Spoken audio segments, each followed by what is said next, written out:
அடடடே பொண்ணு வரப்போகுதுன்னு சொன்ன உடனே மாப்பிள்ளை மூஞ்சில சந்தோஷத்தை பாரு. அப்படியே 1000 வாட்ஸ் லைட் போட்ட மாதிரி பளிச்சுன்னு ஆயிருச்சு. இவ்வளவு நேரமா பேசி பேசி ஒரு வழியா பொண்ணு கூப்பிட்டுட்டாங்களே அப்படின்னு சொல்லி ஒரு சந்தோஷம் போல. எனக்கு மாப்பிள்ள அட ஆமாங்க, என் மைண்ட் வாய்ஸை கரெக்டா கண்டுபிடிச்சிட்டீங்க.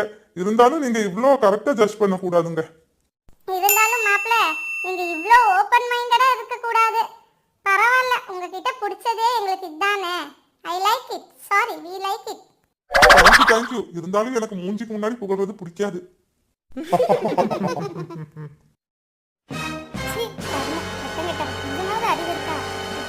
பொண்ணு வீட்டு சைடே ஃபுல்லா விழுந்துட்டா. இனி கல்யாணத்துக்கு அப்புறம் இவனை எல்லாம் கையில பிடிக்க முடியுமா? எப்படி வலிறான் பாரு. கொஞ்சமாவது மாப்பிள்ளைங்கிற கெத்தோட இருக்கானா? சே, இதெல்லாம் நாம சொன்னா நம்மள தான் திட்டுவாங்க. இருக்கட்டும் இருக்கட்டும், வீட்டுக்கு போய் பேசிக்கலாம். அவனையும் சொல்லி ஒரு பிரயோஜனம் இல்லை. எங்கள் வீட்டில் பெரிய மனுஷன் இருக்கிறது எங்கள் அம்மாவும் எங்கள் அப்பாவுமே பல்ல காட்டிட்டு இழிச்சிட்டு உட்காந்துட்டு இருக்காங்க. பின்ன அவன் என்ன பண்ணுவான்? இருக்கட்டும்.